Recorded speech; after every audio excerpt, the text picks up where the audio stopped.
Ayan, mapagpalang gabi sa lahat. Kami po ay naandito ngayon sa ating opisina para mag-live with Chairman King Tiburcio Villamor Marcos, ang ating Quran, ang ating 7-star general ng ating United Nations, sa United Nations. Magandang gabi po sa lahat. Magandang gabi po, mahal na hari. Magandang gabi, Brother Julie at Pastor inyo lahat. Ayan, ang i-discuss po natin ngayon about sa kung paano i-reactivate ang Central Bank at ang mga budget. Ang hari na po ang magsasabi niyo sa inyo. Kaya po kami nandito para update po to para sa lahat na nagkakaka kasi medyo matagal kami nag-live before dahil nga sa mga karamdaman na hadlang. So anyway, magpasalamat muna tayo sa ating mahal na Creator, ang ating Alpha and Omega. Pastor, please let us pray. Okay, pasimulan natin ang gabing ito ng panalangin. Tayo manalangin, tilingin natin ang gabay ng ating Diyos. Dakilang Diyos na tapat at mabuti sa bawat isa, muli narito kami, Panginoon, upang magkaisa ugad sa panawagan, Panginoon. Ang live na ito, Panginoon, ay gawin mo, Panginoon, ugad na maging mabunga at ikaw ang patuloy na manguna, Panginoon. At hayaan mo, Lord, na ang atmosphere ng kalangitan, Panginoon, ay patuloy na ibaba sa aming kalagitnaan. Buksan ang kalangitan sa lugar na ito at gamitin mo ang bawat isa, lalo na po, Panginoon, si King Tiburcio Villamor Marcos Tagian IV. Patuloy mo siya, Panginoon, agad na gamitin, Panginoon, Lord, ang mga mahalagang mensahe sa bayan ng Pilipino, Panginoon, agad ay patuloy niyang i-discuss ngayong gabi upang ipaabot na, Panginoon, agad, O Lord, sa mamayang Pilipino na napakalaga ito, O God, sapagkat ito, Panginoon, ay reactivation na ng Central Bank, O God. Basbasan mo, Panginoon, pagpalain si Brother Julie, si Brother Edgar, Panginoon, ang iyong paglingkod. Kaming lahat, Panginoon, O God, ay pakapuspusin mo, Panginoon, ang Espiritu.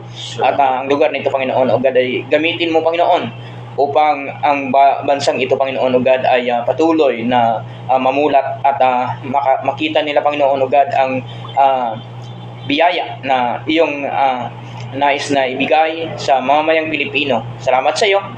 Pagpalain mo, Panginoon, Lord, ang gawain ngayon at basbasan, Panginoon, hanggang sa matapos. Salamat sa pangalan ni Jesus. Damdalangin. Amen. Amen. So, ito ang gagawin natin is babatiin mo natin ang ating nandiyan ang ating mahal na hari, His Royal Highness Majesty King Tiburcio Villamor Marcos, at ang ating Vice Chairman na si Director General Leandro Johnson, at sa ating mga prinsipe. Yan, magsama-sama na tayo dito, mga mahal naming prinsipe. Tulungan na tayo sa pagkakaisa na to. Kami po kasi ay nangihinayang doon sa mga nagrarally kung bakit hindi nyo man lang mabanggit na ang reactivation ng ating Central Bank para mapakinggan ng lahat. So anyway, nandito po kami para siwalat ang lahat at ang mga sasabihin ng ating mahal na hari ay abangan dahil napaka-importante po nito. Maging ang ating mga manunood, huwag niyo pong palampasin ang mga pagkakataon na to. Tapusin niyo po ang video at paki-like and share. Shout out nga pala doon sa ating mga administrator ng mga ating mahal na hari sa Luzon, Visayas at Mindanao. Sa Cebu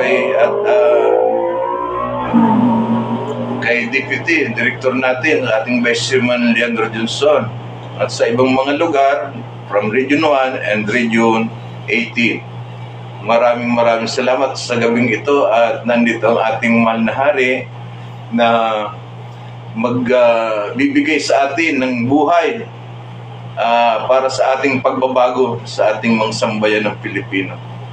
So, ibigay na siguro natin ang mga OFW, Ma'am Digna, ang Jubilin, sama-sama tayo dito. Wala nang bangayan.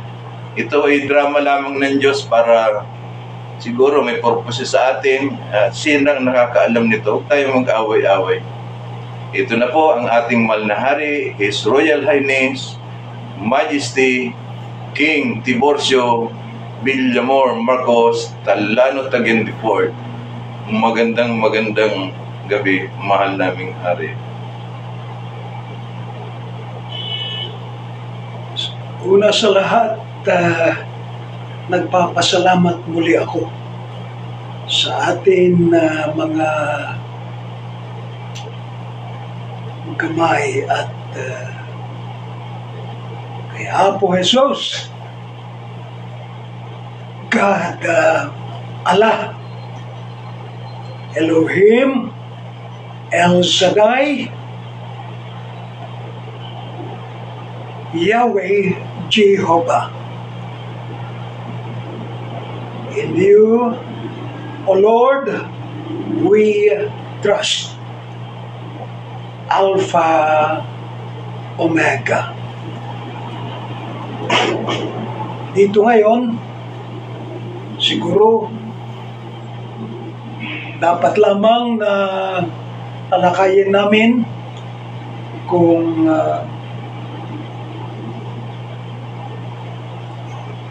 ang question ay sa atin kalagayan. Dahil sa Bangko Sentral ngayon, nakikita ko, wala rin na tayo mauutangan dahil may hidkawan dito sa shores natin. May kunting kusot.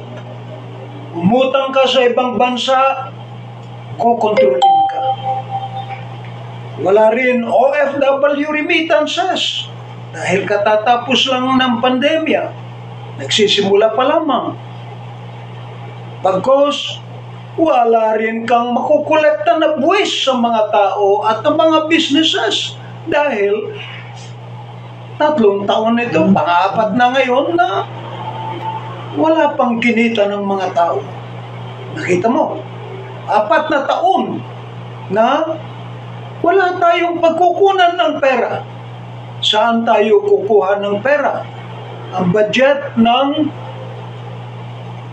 gobyerno natin, ang administrasyon natin sa fiscal year, tauna na budget nila 6 trillion pesos. Wala. Ang pagkaalam ko, may nautang sila na 5 trillion 700 billion, kulang pa raw. At nagbabangayan sila sa Senado, Kongreso, kung sinong kukuha ng budget na yan na pinag-aagawan nila. Kung nakita mo, una yung 6 or 5 trillion 700 billion, utang lahat yan. Pinangutang na naman nila ng taong bayan. Sinong magbabayad dyan? Yan. Pakinggan ninyong mabuti. Ngayon, nandyan. Panibago ang ating finance minister. Si Congressman, famous man, Ralph Recto, mga traditional na mga politician. Ang pagkaalam namin, kaya in-appoint ka namin dyan, hindi lang kung sinong magiting na politiko or sinong magiting na tao ang nag-appoint sa iyo. In-appoint ka ng mga tao.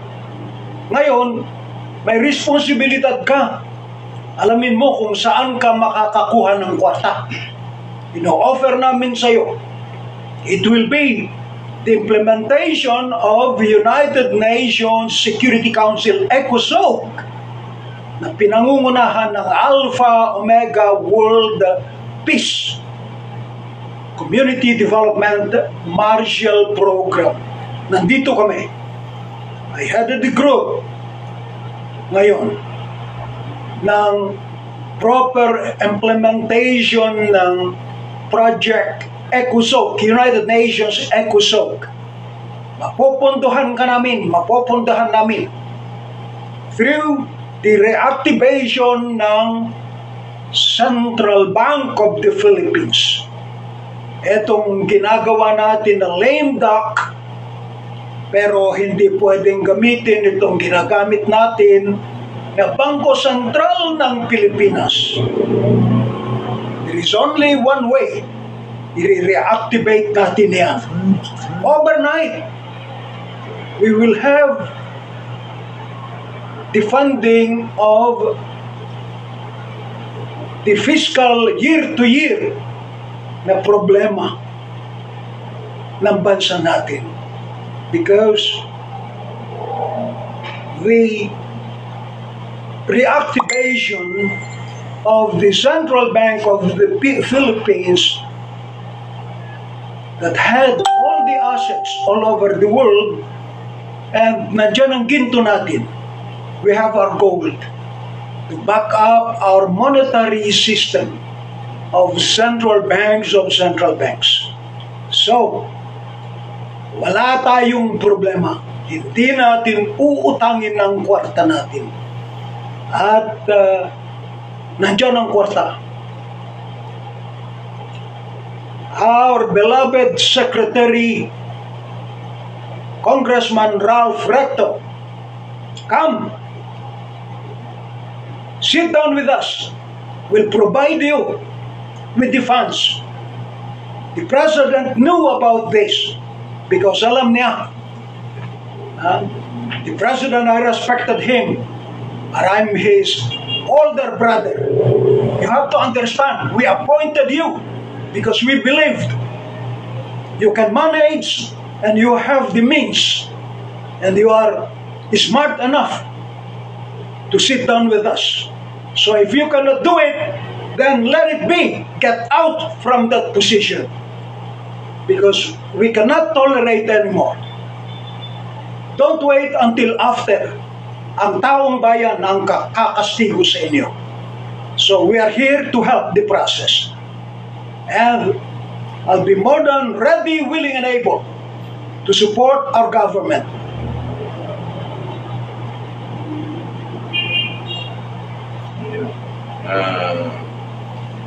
Salamat po, mahal na aming hari, sa maikling pagpapahayag ng inyong update para sa lahat. May mga tanong po sila, mahal na hari, kung marami pong magtatanong kung hanggang kailan ba, dahil nga po sa sobrang hirap na po ng buhay ng mga kababayan ng mga Pilipino. So, umiiyak na po sila, halos ang iba na sa ospital, doon na nanirahan dahil sa sobrang lubha ng karamdaman. Kaya ito po ay pinapaabot namin sa inyo dahil sobrang hirap na po talaga ng buhay ng bawat mga Pilipino na nasa baba. Okay lang po yung mga nasa posisyon ngayon, nasa kanilang budget Ayun. Kaya itinatanong nila kung kailan daw po ang reactivation ng Central Bank. Basta sinasabi namin sa kanila, yung reactivation is before December na nanggaling po sa inyo.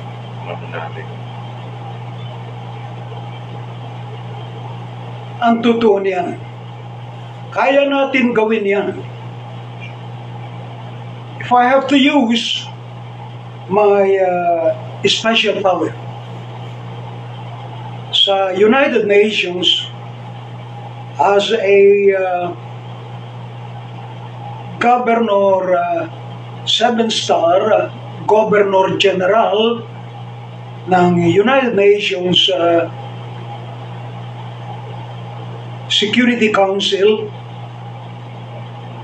through the chain of command, I'll probably be able to request and demand, which I did. And that was the reason why ang other countries, as many as 14 countries, are helping us today.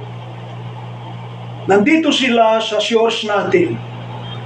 Because being a United Nations 7-star Governor General, allied and unallied Supreme Commander, Directive ko yan. It's a sovereign directive. Na pupunta sila dito sa shores natin dahil pinag-aagawan na nila ang bansa natin. Gusto na nila na China wanted our country, Russia wanted our country, Japan could have been interested, and the US government would like to have our country as well. Oh, nakita mo, China, 24 na islands ang nasa kupan na niya sa atin. Ang Japan, interesado sila sa Visayas region. Oh, ang Russia, Kremlin, interesado sila sa Mindanao. Ang Luzon, Amerika naman. Gusto ba ninyong mahati tayo completely? May sovereignty tayo. Hindi mahahati yan. Look, nandito ngayon lahat ng mga visiting forces agreement. Walang gera na mangyari sa buong mundo. They are here to support us. 14 countries. It's through my direct sovereign directive. And anong pinadala nila ng mga sundalo nila rito? They are the peacekeepers and peace officers. Natokan nila sa United Nations. Makita niyo naman, bakit kami naka-uniforme ng ECOSOC and nandyan ang United Nations? Because tayo dito ng mga Pilipino, ang commitment ko sa United Nations being a supreme commander, 5,000 to like about 10,000 na peacekeeper, peace officer. Ngayon, hindi natin ipapadala yan sa ibang bansa. All of those people na makita ninyo na naka t-shirt ng ECOSOC na may United Nation, they are our peacekeepers and peace officers. Babae o lalaki. So, you can imagine, there is a reason behind, we are all here. Even the other countries na nagpadala ng sundalo dito sa shores natin, those are the peacekeeper and peace officers na toka nila sa United Nations sa may gusot na bansa. Kasi may gusot tayo ngayon dito. May konting problema tayo rito sa bansa natin. So they are all here to support us. Walang gera na mangyayari dahil pinoprotektahan nila yung sovereignty natin. But ang yaman-yaman kasi natin dito, may ginto tayo, may diamond tayo, may oil, gas, petroleum, and the most advanced na energy called deuterium. Pagkayaman-yaman natin na Pilipino, dapat ang makikinabang dyan ang buong 100 million plus na Pilipino na hindi lamang sa mga magigiting na mandarambong o magigiting na mga politiko at mga kaalyado nilang namumuhunan, siya lang ang nakikinabang sa atin at ginagawa tayong 99.9980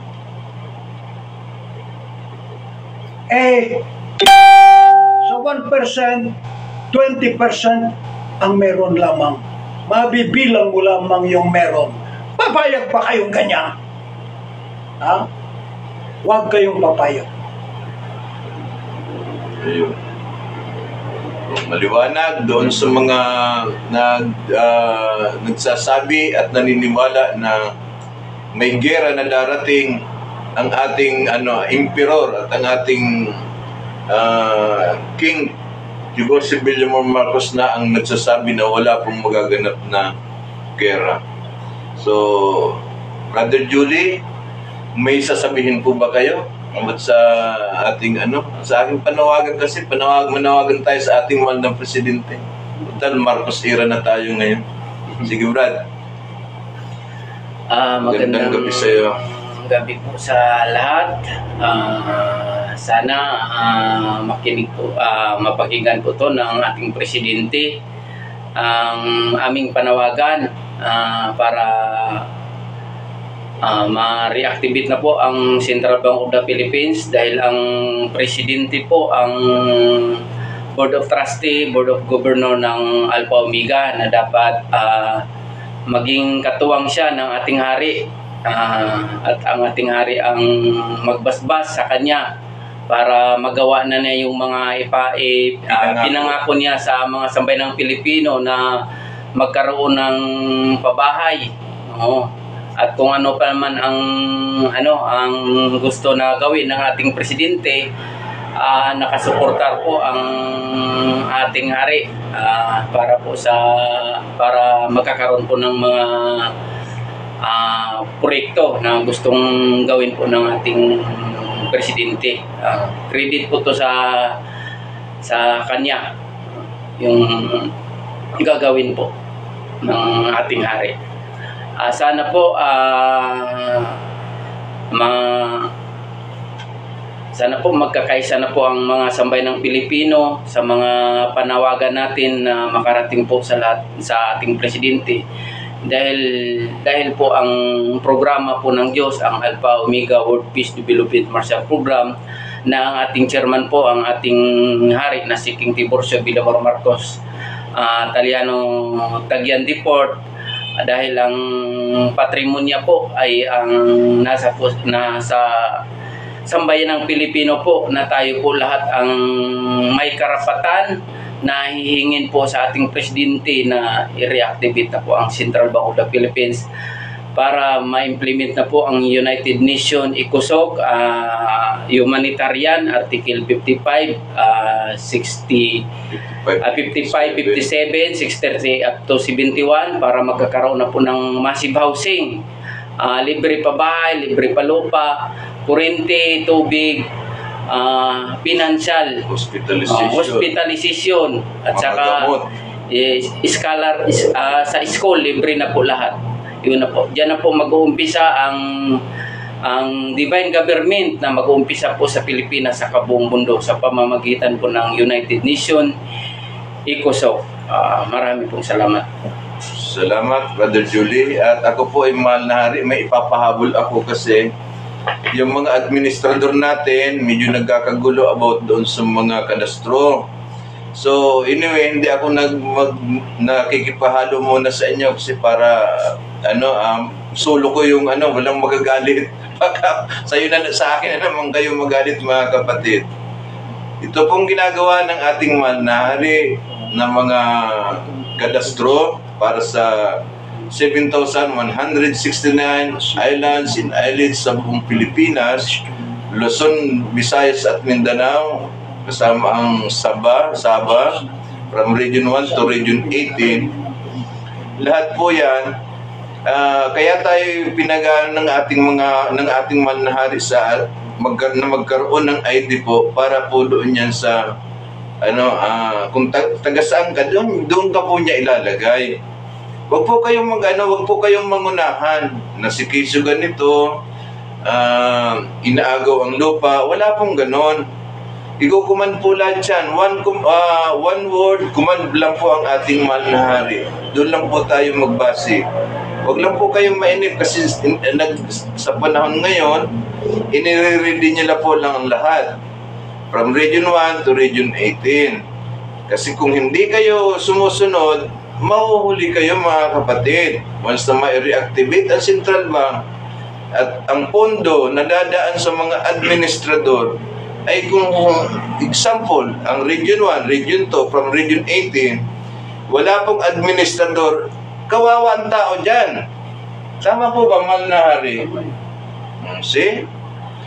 Kawawa ang tao dyan. Sinong hindi naman ito idadaan sa mga politiko mga administrador to Kaya maginig kayo, matigas po ulo dito sa ating natin.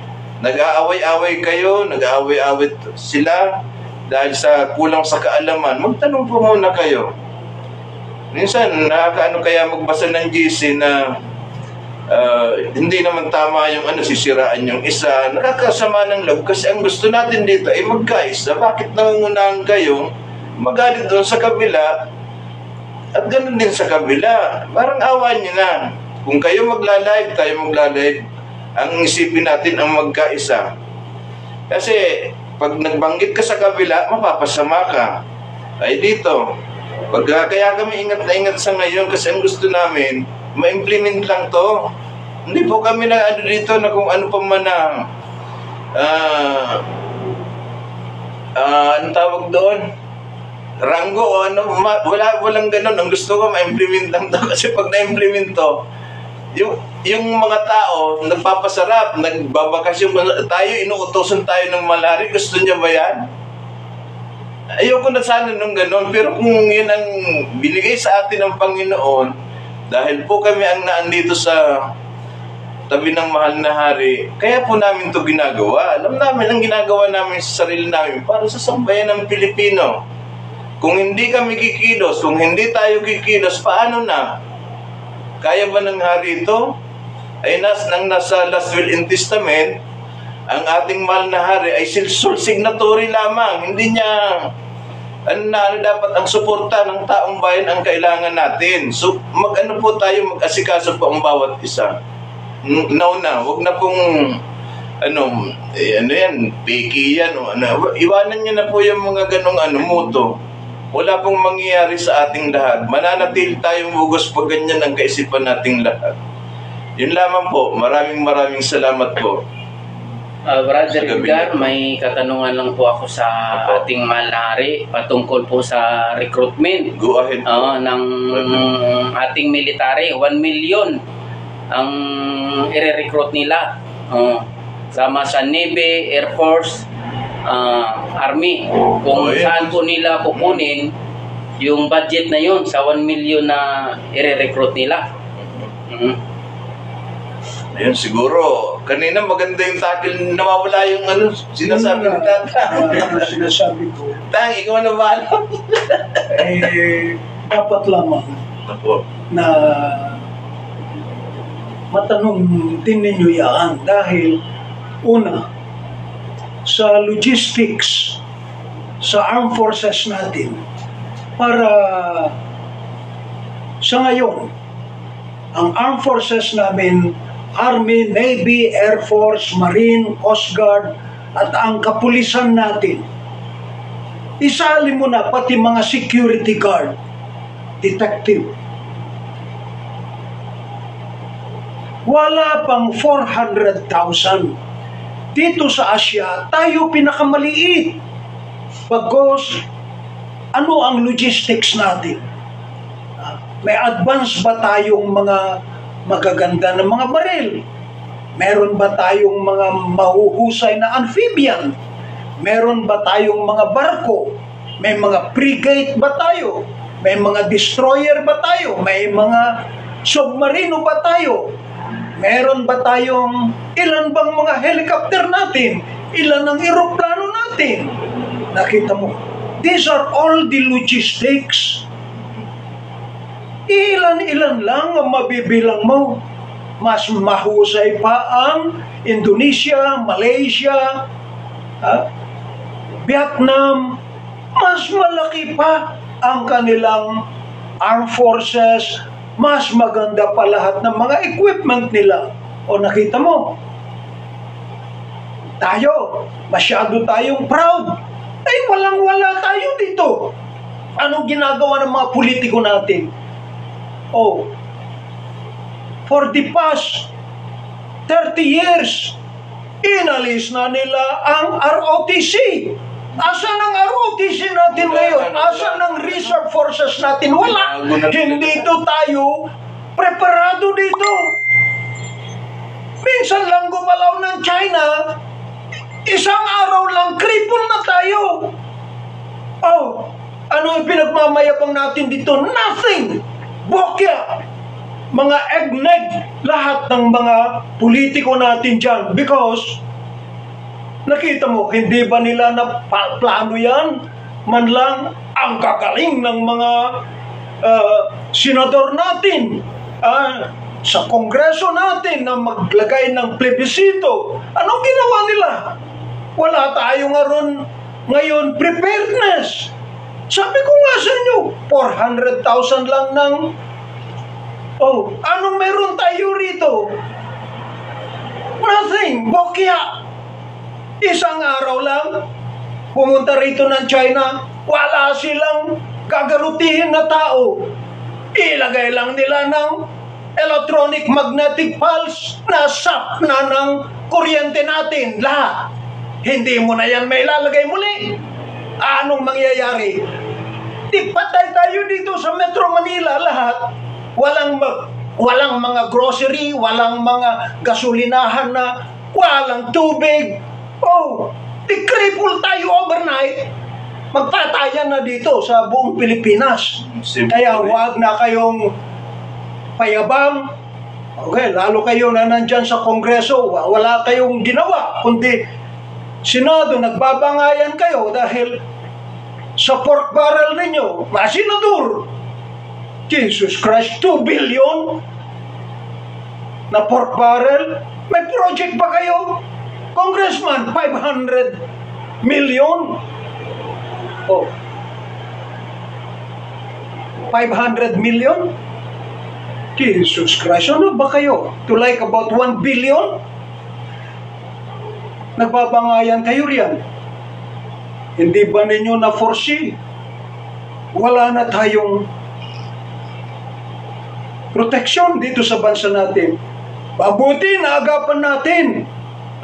Pinaniwalaan din naman ako through my sovereign directive ng United Nations. Kaya napapunta bigla dito ng Armed Forces ng Amerika. Inoverrule ko kasi kinansela na ni Digong ang Visiting Forces Agreement at ayaw na niya makialiado sa Amerika. Kung hindi, malaking problema po natin dito sa bansa natin. Tama. Nakita ninyo. Ngayon, nandito lahat ng 40 na Visiting Forces Agreement. Mga peacekeeper, peace officer, walang gera. Protektado tayo ngayon dito. Ngayon, we have to beef up ang armed forces natin, ang Army, Navy, Air Force, Marine, Coast Guard, ganun din ang kapulisan natin. Mag-recruit tayo. We'll have a total of at least 1 million plus. 1 million na armed forces natin at kapulisan natin. Of course, we need logistics. Advance na ngayon ng mga armaments natin. Saan? Sinasabi ninyo riyan. Ewan ko kung talagang magaling din si Apo, sino na itong ating Gibo, Chudoro na ating Defense Minister. Saan ka kukuha ng logistics mo? Saan ka kukuha ng funding mo? Huwag mong sabihin na parang nababalitaan ko na magbibigay ng $10 billion ng Amerika. Huwag na kayong masisiraan ng ulo. Sinong magbibigay sa inyo na nandito sila sa forces natin? Tayo ang gagawa niyan. Pagkayaman-yaman natin. Ang kwarta nasa Central Bank of the Philippines na hindi rin pwedeng gamitin yan ng Bangko Sentral ng Pilipinas dahil dalawang bangko yan dalawang central bank yan. Ginawa ninyo na lame duck. Ginawa ninyo na walang kakwenta-kwenta yung bangkos ay yung Central Bank of the Philippines na may sovereign patrimonya, na may dalawang Republic Act at may dalawang Presidential Decree. Bagkus it's even covered by Admiralty Customary Law 8371, yung Law of the Sea and Water, Law of the Air, and Laws of the Land.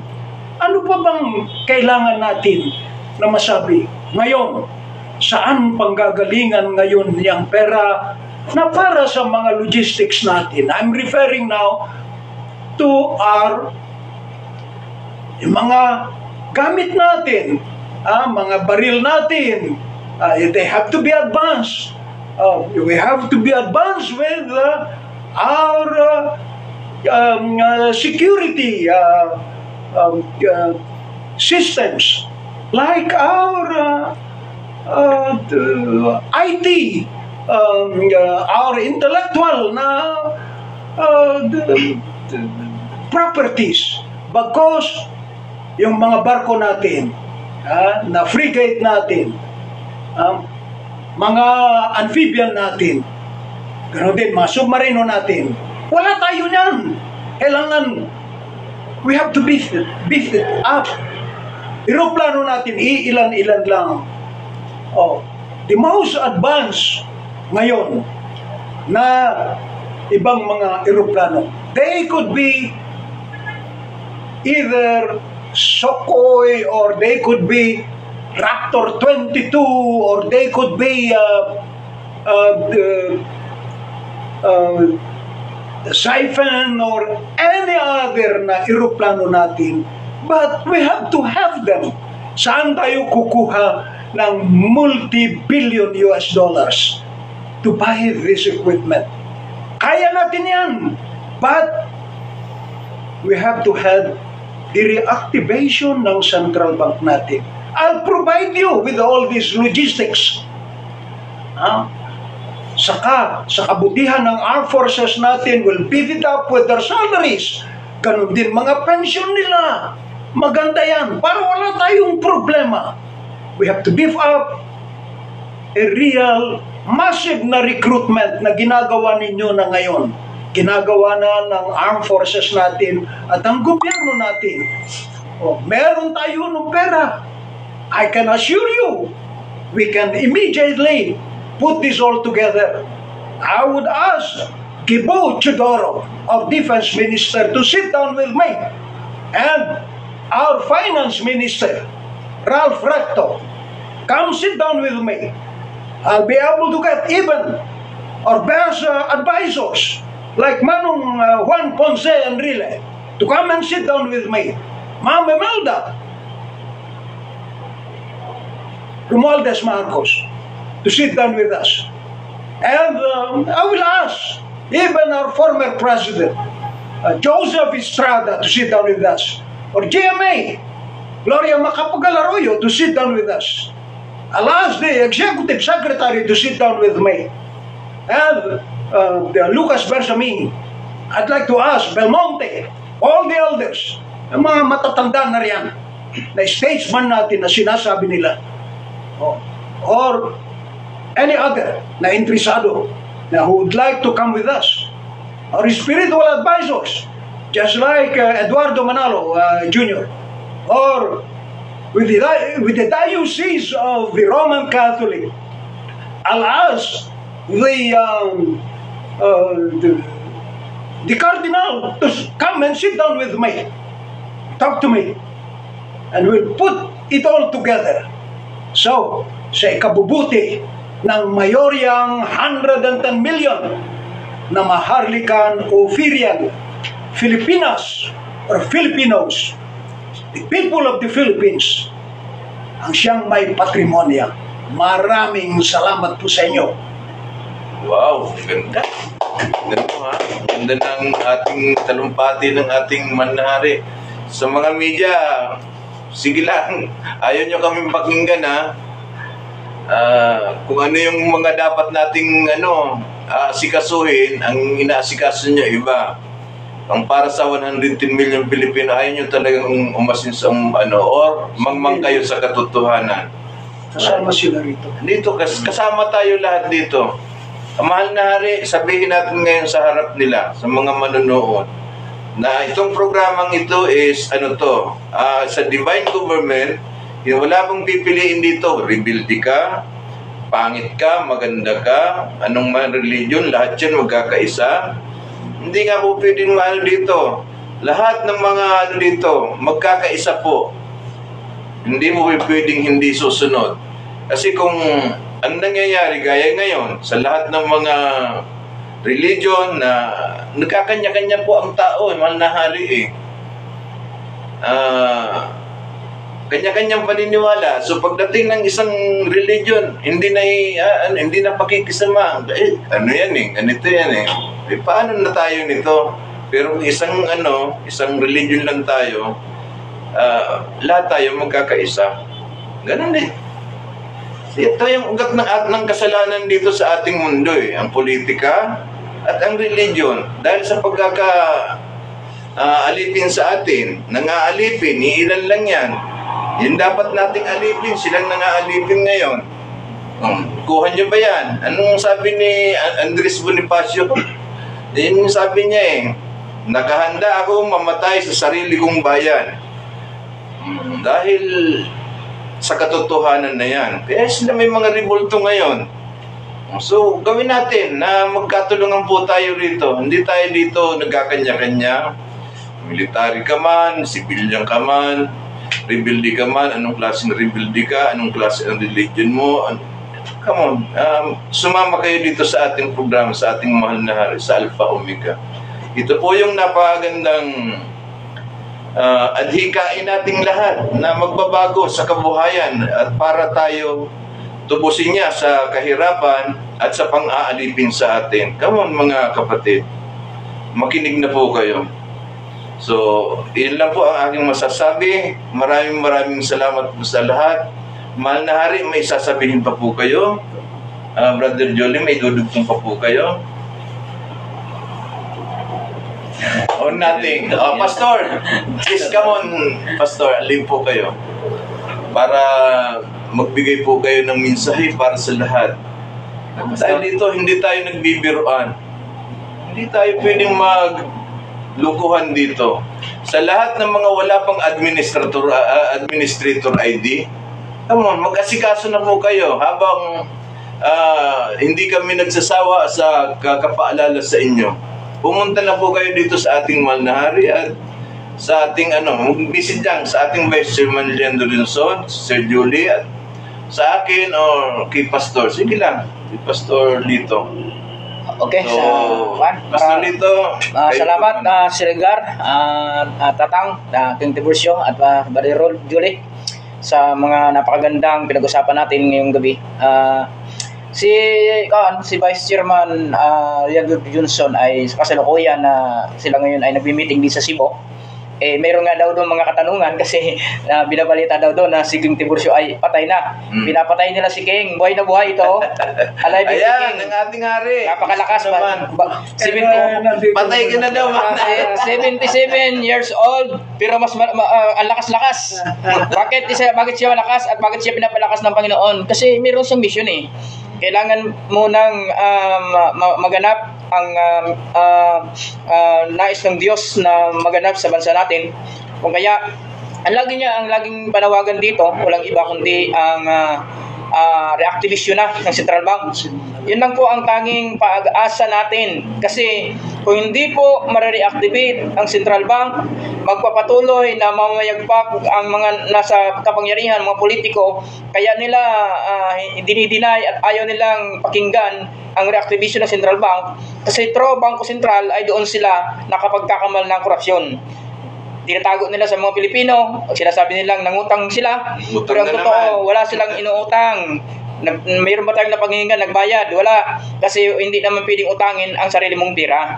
Pira yan ng mga Pilipino na tayo ay yan ng bansa. Niloloko nila, dinadaya nila tayo, nililigaw nila tayo upang manatili na sila lang ang nanginginabang sa dapat na makinabangan ng mga Pilipino. Maraming umiiyak na, nagugutom na, napakamahal ang bilihin. Bakit napakamahal?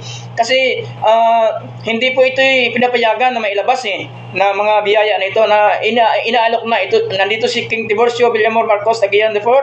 Sabi nga, siya ay willing and able na gawin, ipatupad itong programa na ito, pero hindi niya ito kaya At kailangan niyang tulong ng mga mamayang Pilipino. Sambayanang 110 million na Pilipinos ang Kung paano na tayo ng mga Pilipino ay nagkaisa na ibinoto ang presidente si Bongbong Marcos, ito, pili rin natin pagkaisahan na tulungan. Siya po ay may dala natin sa Central Bank kasi andoon sa Central Bank ang pag-asa upang ang mga Pilipino hindi na magutom. Wala nang iiyak, wala nang homeless, wala nang sabi nga tinatawag na squatter sa ating bayan.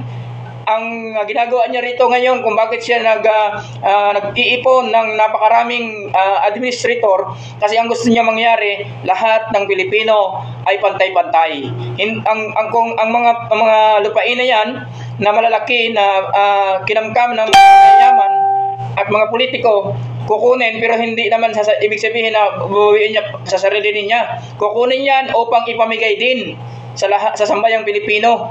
Yung mga Pilipino na walang bahay, hirap na hirap, hindi alam kung may mga nakatira sa mga danger zone. Dito marami kami nakikita dito na nasa kalsada natutulog, kawawa. Pilipinong sabi nga homeless sa sariling bayan, samantalang mga Pilipino pala ang nakalagay sa patrimonya na tagapagmana ng lahat ng ito. Kaya tayo, ulitin ko po, magtulungan na tayo, sama-sama tayo, ipanawagan na natin ito sa Pangulo, sa senador, na sila nagbabangaya, nag-aaway-away, pinag-aaway-awayan nila kung paano nila hati-hatiin ang pera na nauutang nila. At ang mga Pilipino ay inuuto lang sa 1,000, 3,000, 5,000. Nag-iipon na sila ngayon dahil malapit ng eleksyon para bilhin naman ulit ang inyong mga boto. Mga kapatid, mga sambayan ng Pilipino, huwag na tayong paloko, huwag na nating hayaan na patuloy tayong sabi nga linlangin ng mga nakapwesto kasi kung ganun tayo parang napakababa ng ating pong dignidad. Sa halagang 5,000 o 500, 1,000 ay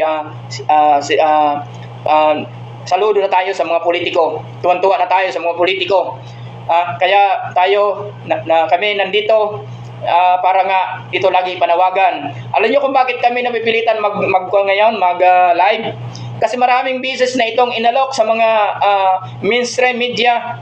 May mga binayadan pa para lang i-publish nila. Kinukuha lang yung pera ni Tatang. Ayaw nila i-publish kasi ayaw nilang malaman ng mga Pilipino ang katotohanan. Kaya ito kami, walang takot na nananawagan sa inyo.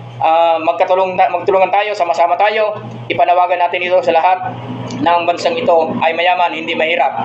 Hindi na dapat na nagugutom ang mga maralitang Pilipino, maliliit na kababayan natin. Maraming salamat sa inyo at i-share po ninyo itong video na ito sa mga kaibigan nyo, sa mga nasa ibang bansa, sa OFW. Panawagan ito, hindi na nila kailangan pang magkahiwa-hiwalay ang mga pamilya. Narito na nag-aalok ng tulong pinansyal at silang po ang makakatupad ng 1,000,000 pabahay na pinapangako ni Bongbong. Wala siya maibibigay na pabahay hanggang matapos ang kanyang termino kung hindi po siya makikipagtulungan kay King Tiburcio Villamor Marcos. Maraming salamat po sa inyo. Yun, ganda. Maraming salamat, Pastor. Linawin lang po namin sa lahat na ang Alpha Omega po ay hindi nangangag property. Ito pong lupain na to ay pag-aari ng Diyos, pag-aari ng may likha sa atin.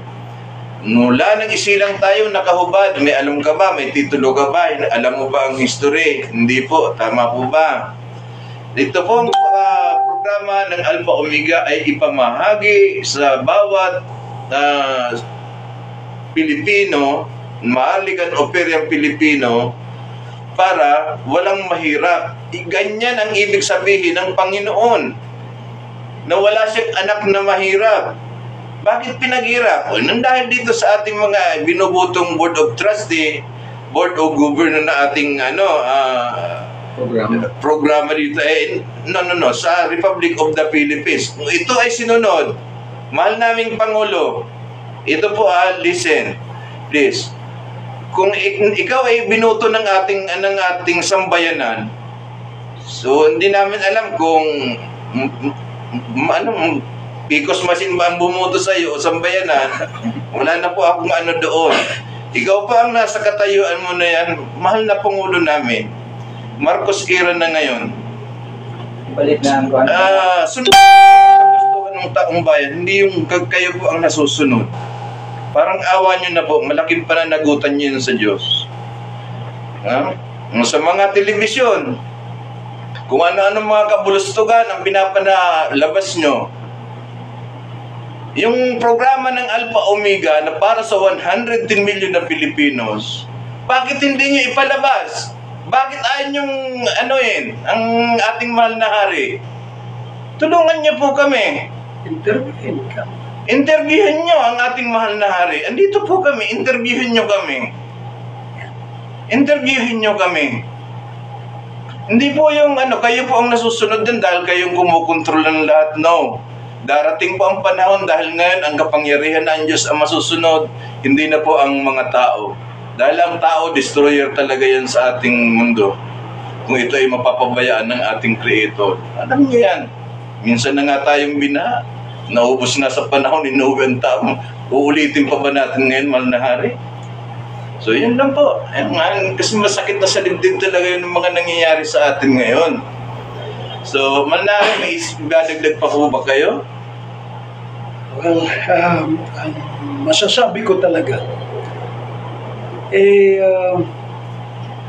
hindi pagising ang taong bayan siguro. Ina-expect ko na magising na kayo. Lahat tayo, lalo kayo na nasa media, para sa hindi ko malaman. Dapat ang punterian ninyo sa kabutihan ng mga tao. Hindi. Sa kabutihan lang naman ng iiba. Iilan-ilan ang pinoprotektahan ninyo. Nagpapublish kayo. Yung kabutihan ng konting kabutihan at kasamaan ng isang tao, yun ang pinupuntiryan ninyo kasi sumikat na. Wala kayong ginawa, kundi i-publish ninyo yung isang tao, yung isang pastor. Siraan na ninyo completely. Ganun. Ano ba itong nangyayari sa atin? Dapat, ang i-publish naman ninyo, yung kapakanan ng mayorya, tayo lahat. That includes all of you. But then, look, kung pwede, parang whitewash pa ninyo itong problema na itong ating programa. United Nations, ekusaukyan para sa kabutihan natin. We will lead the process. Tayong mga Filipino, you people from the media, I don't know, ano bang agenda ninyo? Yung mga kabulastugan lang, yung kayabangan lamang, yung para sa inyo lamang, ang pinapublish ninyo, dapat napaka intellectual na ngayon ang mga Pilipino. Siguro maluloko lang ninyo yung iilan-ilan, pero besides that, akala ba ninyo, ayaw na namin. Ayaw na ng mga tao na buksan pati ang telebisyon. Dahil puro naman wala, kundi ang inyong pinapublish lamang, nag-impostor na tulisan na pulis. Yun ang pinapublish ninyo. Yung nagkamali lang ng konti, pinapublish ninyo. Yun. Yung pangkabuhayan at progress ng Pilipino, project para sa Pilipino, kung sinong tutulong sa... Wala. Hindi yan napapag-usapan. Dapat, ang daming magagaling dyan. Pero, paano nga ba? Wala na sila kasing makurakot. Wala na sila sa pwesto, medyo nagsiatrasan na. Pero again, ang panawagan ko, lahat ng mga leaders, come join me. Come join us. Join the Alpha Omega. Pag-usapan natin sa ikabubuti ng bansa natin. And I will request the media, invite us. We'll come and sit down with you. You'll ask everything tungkol sa atin. Gusto ba ninyo na sa BBC ako pupunta? Or sa Al Jazeera? Or sa CNN outside of the country? Bakit hindi ninyo gawin dito? Na tayo will have a forum at pag-usapan natin ito sa ikabubuti ng bansa natin. Because we will lead the new world order. So, yan na ang aking panukala. And maganda ang buhay natin. We'll make this country the best country in the world. And miyembro ng G20 countries. So yan ang masasabi ko. And we are in with a massive industrialization sa bansa natin. So, may blessings tayo. Happy. Yun. Ang mahal na hari. Alam ko pagod ka na pero napakaganda ng i-prayer mo po ang ating programa, ang Alpha Omega at ang ating mundo. Ang ganda po yung prayer mo eh. Hindi namin magaya eh. Salamat po. Siguro sa conclusion ng ating live streaming today, so tawagin ko po siya sa lahat ng pangalan niya. The Blessed Sacred Heart of the Jesus, God, Allah, Elohim, Buddha, El Shaddai, Yahweh, Jehovah. Papunta na po tayo sa Horizon, Rotas, Opera, Ganet, Arapo, Satur. Rotas, Opera, Ganet, Arapo, Satur. Rotas, Opera, Ganet, Arapo, Satur.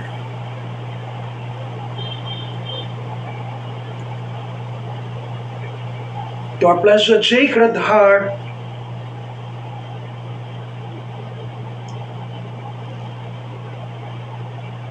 ng Barangay Sang Birhen, and to our Blessed Sacred Heart of Mary. Holy Mary, full of grace, the Lord is with thee. Blessed are thou among women, and blessed put thy womb, Jesus. Holy Mary, Mother of God, pray for us sinners now, in the hour of our death. Amen. As it was the beginning, is now, shall be, the world without end. Amen. Amen. Our Father, who art in heaven, hallowed be thy name. Thy kingdom come, thy will be done on earth as it is in heaven. Give us this day our daily bread, and forgive us our trespasses, as we forgive those who trespass against us. Don't lead us not into temptation, but deliver us from evil.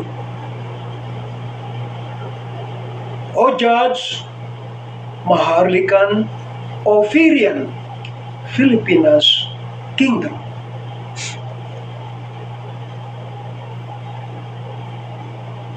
Henry Maurice Dabis Dab, Omnipotente, Law and Value, Anuit Coeptis, Nubusurdo Secularum.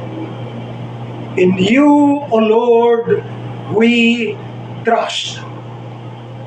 Alpha, Omega. Salamat po. Dahil ngayon is our weekly obligation linggo for guiding us, assisting us, protecting us. And you are with us at any time, at any place, at any given time. Salamat, binigyan mo po kami lahat ng maganda na health. Physically, mentally, emotionally, morally. More so, yung kinakailangan po namin, hindi po ninyo kami pinapabayaan. Nagpapasalamat po kami sa inyo. Christ King, we worship Thee with our whole heart, soul, and mind, adoring Thee on bended knees, and begging grace with all mankind, to reign with Thee for all eternity. Kami po lahat po kami, isang bayanan, isang mundo. Kami po lahat, mga pari natin, mga pastors, mga monsignor, mga archbishop, mga cardinals, or pope, or elders, mga patriarch natin. Tayo po lahat, kami po lahat, humihingi ng gamay mo. And with all your blessings, O Lord, we adore. Kami po nagpapasalamat. Alpha, Omega. Amen. Amen. Amen.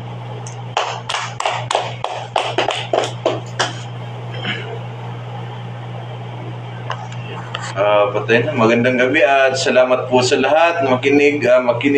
Ulit-ulitin niyo po ang video na to at pakishare. Shout out sa lahat ng mga administrador, Luzon, Visayas at Mindanao. Thank you.